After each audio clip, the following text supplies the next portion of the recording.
Hello viewers, আসসালামু আলাইকুম। আশা করি সকলে ভালো আছেন। আমি হায়দুজ্জামান হৃদয় আজকে আবার আপনাদের কাছে চলে এসেছি সি প্রোগ্রামিং বাংলা টিউটোরিয়াল সিরিজের নতুন একটা ভিডিও টিউটোরিয়াল নিয়ে। তো আমার চ্যানেলটিতে যারা সাবস্ক্রাইব করেননি তারা অবশ্যই সাবস্ক্রাইব করে নেবেন এবং আমার ভিডিওতে লাইক কমেন্ট করবেন।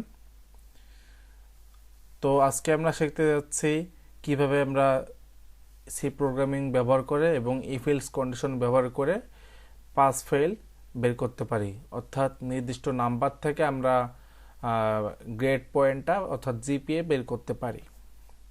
তো আমরা কন্ট্রোল স্টেটমেন্ট দেখছিলাম এবং সিলেকশন পার্টের ইফ এলস দেখছিলাম। তো আমরা ইফ এলস ব্যবহার করেই আমরা পাস ফেল নির্ণয় করব। তো বিভিন্ন এডুকেশন সিস্টেমের বিভিন্ন ধরনের জিপিএ সিস্টেম আছে। স্কুলের জন্য এক ধরনের জিপিএ সিস্টেম, কলেজের জন্য একরকম, ইউনিভার্সিটির জন্য একরকম। তো আমি এখানে একটি ডেমো জিপিএ সিস্টেম তৈরি করে রেখেছি। দেখতে পাচ্ছেন যে কোনো স্টুডেন্ট যদি কোনো সাবজেক্টে 80 থেকে 100 মার্কের ভিতর কোনো মার্ক পায় তাহলে তার গ্রেডটা হবে A+ এবং গ্রেড পয়েন্ট 4.00। ঠিক একইভাবে যদি 75 থেকে 79-এর ভিতর তার কোনো সাবজেক্টের নাম্বার থাকে তাহলে গ্রেডটা হবে A এবং গ্রেড পয়েন্ট 3.75 এবং 70 থেকে যদি 74-এর ভিতর মার্কস থাকে তাহলে গ্রেড হবে A- এবং গ্রেড পয়েন্ট হবে 3.50 অ্যান্ড সো অন। এভাবে বিভিন্ন রকম মার্কস এবং গ্রেড পয়েন্টগুলো দেওয়া আছে। আমাদের মার্ক এবং গ্রেড পয়েন্ট এবং মার্ক, গ্রেড এবং গ্রেড পয়েন্ট এই তিনটি জিনিস ব্যবহার করে আমাদের প্রোগ্রাম তৈরি করতে হবে। তো এখানে খেয়াল রাখবেন মার্কসগুলোর দিকে, যে মার্কসগুলো কত থেকে কত পর্যন্ত যাচ্ছে। আমি যদি প্রথমটার দিকে লক্ষ্য রাখি তাহলে 80 থেকে 100 এর ভেতরে কোনো মার্ক হলে সে তার গ্রেড হবে A+, অর্থাৎ 80 থেকে শুরু করে 80 সহ এবং তার 80 থেকে শুরু করে এবং 100 পর্যন্ত এবং 100 সহ, অর্থাৎ 80 এবং 100 সহ এবং এর ভিতরে যতগুলো নাম্বার আছে সবগুলো নাম্বারের যে কোনো একটি যখন পাবে তখন তার গ্রেড হবে A+। তো এটা যদি আমরা কোড ব্লকসে করি তাহলে ভালোভাবে বুঝতে পারবেন, তাই কোড ব্লকসে চলে যাচ্ছি। তো মার্কস, যেহেতু মার্কস নিয়ে কাজ করব, মার্কস অবশ্যই নাম্বার এবং নাম্বার যেহেতু এবং এটি একটি ইন্টিজার নাম্বার। তো আমি একটি মার্কস নামে একটি ভেরিয়েবল তৈরি করলাম। যে কোনো নামে ভেরিয়েবল তৈরি করতে পারেন আপনারা। এবং এখানে আমি ইউজারের কাছ থেকে মার্কসটা ইনপুট নেব, সেই কারণে আমি প্রিন্ট এর মাধ্যমে প্রিন্ট করে একটি মেসেজ দিয়ে নিচ্ছি, এন্টার মার্কস। ওকে, তো এবার আমি স্ক্যান করে সে মার্কটা নিব।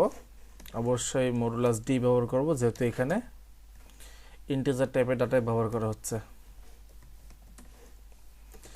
তো আমাদের ডাটা ইনপুট নেওয়া শেষ, অর্থাৎ মার্কস যেটি ছিল সেটি ইনপুট নেওয়া শেষ। এখন আমাদের ইফ এলস কন্ডিশনের মাধ্যমে চেক করে দেখতে হবে যে তার জিপিএটা কত। তো ইফ এলস কন্ডিশন কীভাবে ব্যবহার করতে সেটা আমি দেখিয়ে দিয়েছি। তো আমাদের ভেরিয়েবলটা কি মার্কস। তো আমরা চেক করব কি 80 থেকে বড় কিনা। মার্কস যে নাম্বারটা আমরা ইনপুট নেব সেই নাম্বারটি 80 থেকে বড় কিনা। অবশ্যই 80 থেকে বড় হতে হবে। 80 এবং 100 এই দুটির ভিতর হতে গেলে অবশ্যই 80 থেকে বড় হতে হবে। তো আমরা চেক করব 80 থেকে বড় কিনা এবং 80 সহ, কিন্তু 80 সহ 80 থেকে বড় কিনা, অর্থাৎ 80 সমান কিনা এবং 80 থেকে বড় কিনা, এই দুটি আমাদের চেক করতে হবে। সেই কারণে শুধুমাত্র এখানে গ্রেটার দেন দিলে হবে না, এখানে দিতে হবে greater than or equal to 80। অর্থাৎ এটি দ্বারা বোঝাচ্ছে মার্কস যেটি ইনসার্ট করেছে সেটি 80 সমান বা 80 থেকে বড় কিনা। এবং আমাদের এখানে দুটি কন্ডিশনের সাথে চালাতে হবে, সেই কারণে এখানে অ্যান্ড অপারেটর ব্যবহার করলাম, and marks less than or equal to 100। অর্থাৎ এটি দ্বারা বুঝতে পারছেন আমরা যে মার্কসটি ইনসার্ট করব সেই মার্কটি 80 থেকে 100-এর ভিতর কিনা সেটি এখানে চেক করছে। সাপোজ আমি এখানে ইনসার্ট করলাম, আমি এখানে কমেন্ট করে দিচ্ছি, সাপোজ আমি এখানে ইনসার্ট করলাম 86। এখন চেক করবে সে 86টা 100 এবং 80-র ভিতরে কিনা। যখন চেক করছে কন্ডিশন প্রথমটা যখন দেখছে মার্কস এর ভেতর আছে কত 86, এখন 86 80 থেকে সমান বা বড় কিনা এখানে চেক করছে। হ্যাঁ অবশ্যই বড়, তাহলে এই কন্ডিশনটা সত্য। অ্যান্ড এবার এই পাশে চেক করছে যে 86 100 থেকে ছোট বা সমান কিনা। হ্যাঁ অবশ্যই ছোট, তাই এই কন্ডিশনটাও সত্য। তাই এখানে দুটি কন্ডিশনে সত্য হচ্ছে। আর আমরা অ্যান্ড অপারেটরের ক্ষেত্রে জানি যখন দুটি কন্ডিশনে সত্য হয় বা সবগুলো কন্ডিশনে সত্য হয় তখন ইফের ভেতরে বডিতে কাজ করবে। তো যেহেতু এখানে দুটি কন্ডিশনে সত্য হয়ে গিয়েছে তাই এখানে বডির ভিতরে কাজ করবে। তো আমরা এখানে প্রিন্টএফ এর মাধ্যমে দিতে পারি a+। তো একইভাবে আমরা বাদবাকি মার্কসগুলোর কাজও করতে পারি এলসি ব্যবহার করে।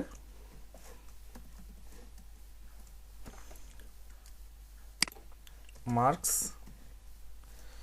গ্রেটার দেন ইকুয়াল টু, এখানে দেখুন কত আছে 75 থেকে 79 পর্যন্ত, অর্থাৎ এখানে ব্যবহার করব 75 and marks less than equal to 79।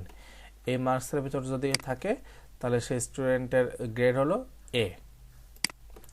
এখানে প্রিন্টএফ করে দিয়ে দিতে পারি এ। তো এইভাবে আমি বাদ বাকিগুলো তৈরি করে নিচ্ছি, কপি করে নিচ্ছি। কয়টা হবে গুনে নিই, 1 2 3 4 5 6 7টা, 1 2 3 4 5 6 7। তারপর মার্কসটি আছে 70 থেকে 74, তো এখানে আমি 70 এবং 74 এবং এটি জিপি হলো A-। এরপর একটা হলো 65 থেকে 69 এবং B+, 65 থেকে 69 এবং এটা হলো B+, 60 থেকে 64 B।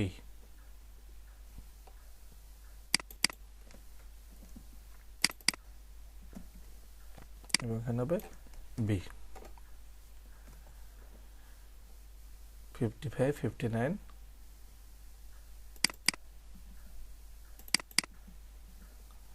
হবে B-।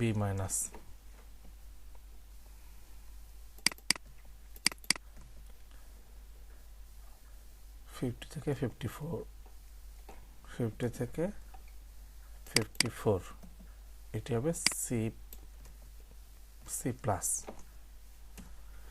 পরেরটি হবে C, তারপরেরটি হবে D।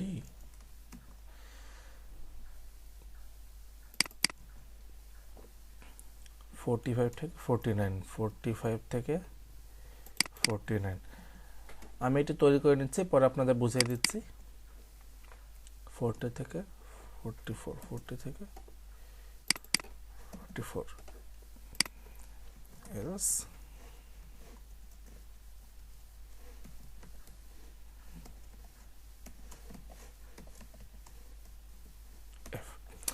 ওকে, তো আমি সবগুলো ইফেলস তৈরি করে নিলাম। এখানে আমি বুঝিয়ে দিচ্ছি কি হচ্ছে। আমরা যখন একটা মার্কস ইনসার্ট দেব, সে মার্কটি সে চেক করবে।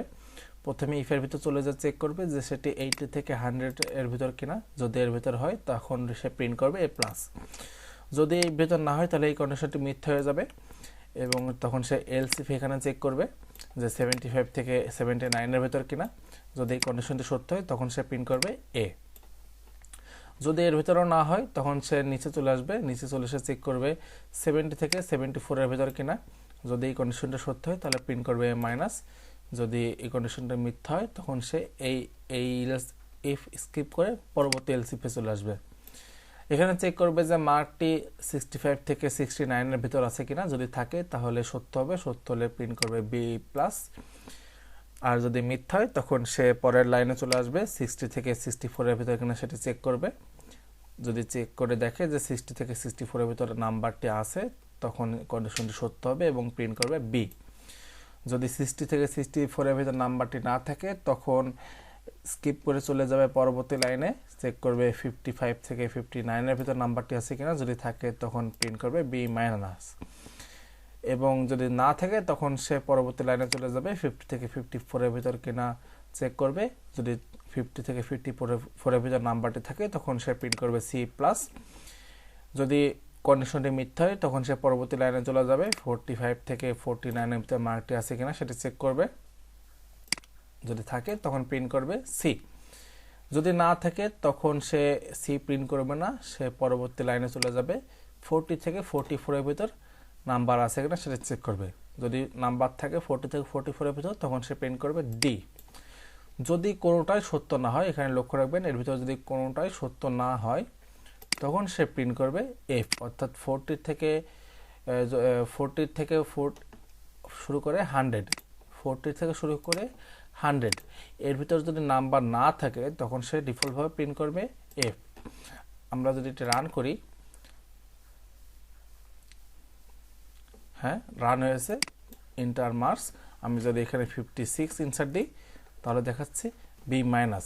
আমাদের এখানে দেখানোর কথা ছিল, দেখুন কি 55 থেকে 59 পর্যন্ত গ্রেড হলো বি মাইনাস। আমরা ইনসার্ট দিয়েছি 56, তাহলে বি মাইনাসই দেখানোর কথা ছিল, এখানে কিন্তু বি মাইনাসই দেখিয়েছে। তো এখানে যদি আমি 40 নিচে ইনসার্ট দিই, দেখুন লক্ষ্য রাখুন আমি যদি এখানে 35 ইনসার্ট দিই তাহলে কিন্তু দেখাচ্ছে এফ, অর্থাৎ 35-এ কি হয়েছে, সেখানে কিন্তু কোনোটার সাথে ম্যাচ করতে পারছে না। ইফ থেকে শুরু করে এলস ইফ এই পর্যন্ত সে 35কে প্রতিটার সাথে চেক করছে, চেক করে কোনোটার সাথেই ম্যাচ করতে পারছে না, এবং ম্যাচ করতে যেহেতু পারছে না সেই কারণে সে ডিফল্টভাবে প্রিন্ট করে দিচ্ছে এফ। তো আশা করি বুঝতে পেরেছেন কিভাবে আমরা ইফিলস ব্যবহার করে জিপিএস সিস্টেমটা বের করতে পারি, অর্থাৎ পাস ফেল বের করতে পারি। তো পুরো ভিডিওটি দেখার জন্য ধন্যবাদ। যদি ভিডিওটি ভালো লেগে থাকে তাহলে অবশ্যই লাইক, কমেন্ট, শেয়ার করবেন, এবং আমার চ্যানেলটিতে যারা সাবস্ক্রাইব করেনি এখনও দ্রুতই সাবস্ক্রাইব করে ফেলেন, এবং সাবস্ক্রাইব বাটনের ডান পাশে যে বেল আইকনটিতে আছে ওই বেল আইকনটিতে ক্লিক করে দেবেন। তো সকলকে আগামী ভিডিও টিউটোরিয়াল দেখার আমন্ত্রণ জানিয়ে আজকের মতো বিদায় নিচ্ছি। সকলে ভালো থাকবেন, সুস্থ থাকবেন, আল্লাহ হাফেজ।